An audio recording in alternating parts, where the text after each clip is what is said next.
of things that are a waste of time. When you think about your life, I think I often tell people that I work with, if you can get, because people have very high standards for how they want their work life to be. And I said, look, if you can get your work life to be where you enjoy half of it, that is that is amazing, because very few people ever achieve that. Because the truth is everything comes with overhead. That's reality. Everything comes with pieces that you don't like. You could be a Supreme Court justice and there's still going to be pieces of your job you don't like. You can be a university professor and still going to be, you have to go to committee meetings and you have to do things. Every job comes with pieces you don't like. And we need to say, that's part of it. And not resent those pieces, or try not to, but also try to minimize them. I tell senior executives, you should have the least stress. There's this weird, I think, false idea that CEOs, I'm a CEO, there's this false idea that CEOs are under the most stress. Well, I look at that, I'm like, why? You're in charge. Why don't you delegate the stress? It's your choice.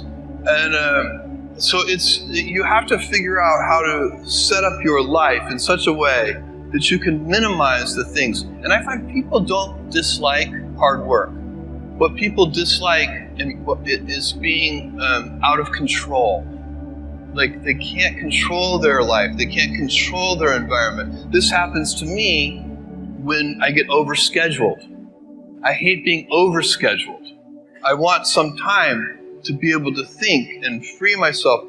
We all have the same amount of time in the world. Nobody has more time than anybody else. And when you become a very successful person, one of the things, you start to get overscheduled. You have this event. You had to agree to do this. And maybe last night you were like, why did I agree to do this? I have to go on stage tomorrow. I wish I were really with my family. And, or I hope maybe not this case. Let's say that you like this one. But in general, that kind of thing happens. And so you have to guard your time and try to stay a little bit flexible. So that's, for me, it's not a waste of time, but I like to have some freedom of movement rather than having every minute of every day scheduled. Ever since I was 5 years old, that's when Neil Armstrong stepped onto the surface of the moon. I've been kind of passionate about space, rockets, rocket engines, space travel. I became a science fiction reader, and I've always known that I wanted to, do something having to do with space, and I've spent a lot of time thinking about it for really almost my whole life. And that's one of the things, you guys will find that you have passions, and having a passion is a gift. I think we all have passions, and you don't get to choose them. They pick you, but you have to be alert to them. You have to be looking for them. And when you find your passion, it's a fantastic gift for you because it gives you direction, it gives you purpose. You could have a job, or you can have a career, or you can have a calling. And the best thing is to have a calling. And if you find your passion, you'll have that, and all your work won't feel like work to you. The best way to think about it was to project myself forward to age 80 and say, look, when I'm 80 years old, I want to have minimized the number of regrets that I have. I don't want to be 80 years old in a quiet moment of reflection, thinking back over my life and cataloging a bunch of major regrets.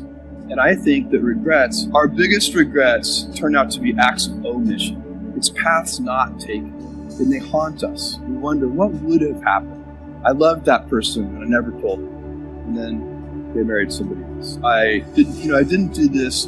And so that's the frame of mind that I put myself in. And once I did that, once I thought about it that way, it was immediately obvious to me. I knew that when I'm 80, I would never regret trying this thing that I was super excited about and failing. If it failed, fine. I would be very proud of the fact when I'm 80 that I tried.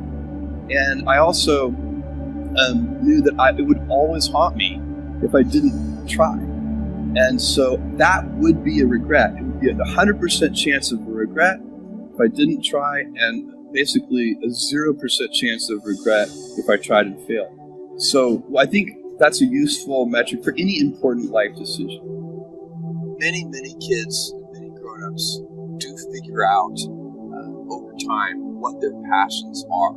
And sometimes we let I don't think it's that hard. I think what happens though sometimes is that we let our intellectual selves overrule those passions. And so that's what needs to be guarded against. One of my jobs as the leader of Amazon is to encourage people to be bold. And people love to focus on things that aren't yet working. And that's good. It's human nature. That kind of divine discontent can be very helpful. But it's incredibly hard to get people to take bold bets. And you need to encourage that. And if you're going to take bold bets, they're going to be experiments. And if they're experiments, you don't know ahead of time whether they're going to work. Experiments are by their very nature prone to failure. But a few big successes compensate for dozens and dozens of things that didn't work.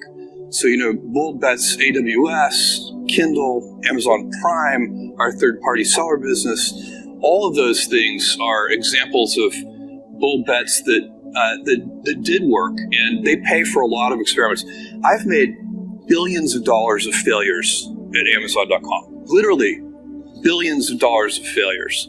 And, you might remember Pets.com or Cosmo, or, give myself a root canal with no anesthesia very easily. None of those things are fun, but they don't matter. What really matters is companies that don't continue to experiment, companies that don't embrace failure, they eventually get in a desperate position where the only thing they can do is make a kind of Hail Mary bet at the very end of their corporate existence. Whereas companies that are, making bets all along, even, big bets, but not bet the company bets. I don't believe in bet the company bets. That's when you're desperate. That's the last thing you can do. You can be out of work and have terrible work-life balance. Even though you've got all the time in the world, right? You could just feel like, oh my God, I'm miserable, and you would be draining energy. And so you have to find that harmony. It's a much better word. And I think for most people, it's about meaning. People want to know that they're doing something interesting and useful.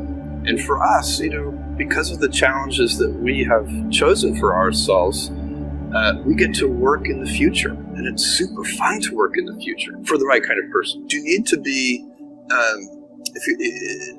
nimble and robust. So you need to be able to take a punch, and you also need to be quick and innovative and doing new things at a high speed. That's the best defense against the future. And you have to always be leaning into the future. If you're leaning away from the future is going to win every time. Never, ever, ever lean away from the future. We all have adversity in our lives. I doubt if you really, if you know somebody, any friend or anybody that you talk to, there's no lack of adversity. And by the way, that's good, because it's what teaches us how to get back up. You fall down, you get back up. It always happens. And, you get certain gifts in life, and you want to take advantage of those.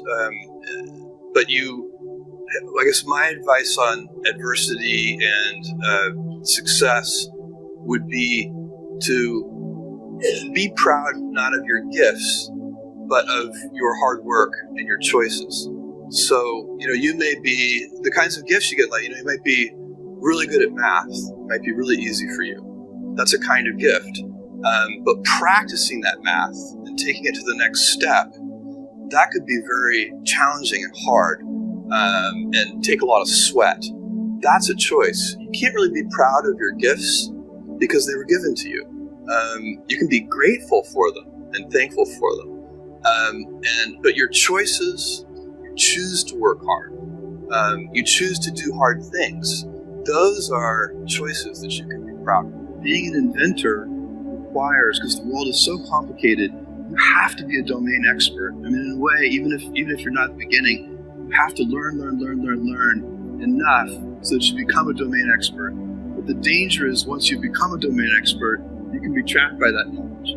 And so inventors have this paradoxical ability to have that, 10,000 hours of practice and be a real domain expert and have that beginner's mind.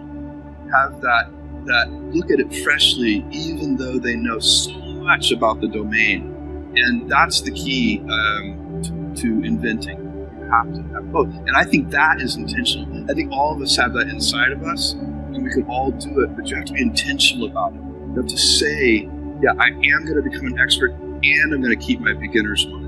You can't skip steps. You have to put one foot in front of the other. Things take time. There are no shortcuts. And but you want to do those steps with passion and ferocity. It's easy to have ideas. It's very hard to turn an idea into a successful product. There are a lot of steps in between, and it takes persistence, relentlessness. So I always tell people who are who think they want to be entrepreneurs, you need a combination of stubborn relentlessness and flexibility. And you have to know when to be which. And basically, you need to be stubborn on your vision, because otherwise it'll be too easy to give up.